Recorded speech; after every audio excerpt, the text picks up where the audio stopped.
انسان کی نفسانی خواہش اس کے خودی کے تابع ہو کر پھر اللہ کی بارگاہ میں جھک جائے، اس کا نام تقویٰ ہے۔ ابھی ہم کہتے ہیں یا کا نعبد و یا کا نستعین، ہم تیری عبادت کرتے ہیں، خودی سے مدد مانگتے ہیں۔ اگر نفسانی خواہش انا کے خودی کے تابع نہ ہو تو پھر ہمارے جھکنے کا کوئی فائدہ کوئی نہیں۔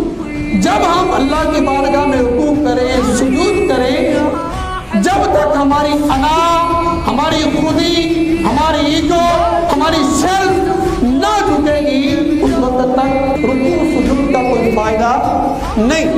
اصل ان چیزوں کو جھکانے کی ضرورت ہے۔ جب یہ چیزیں جھک جائیں گی پھر اللہ کا تقویٰ انسان کو حاصل ہو جائے گا۔ لعلکم تتقون، تاکہ تم تقویٰ اختیار کرو، تاکہ تم متقی بن جاؤ۔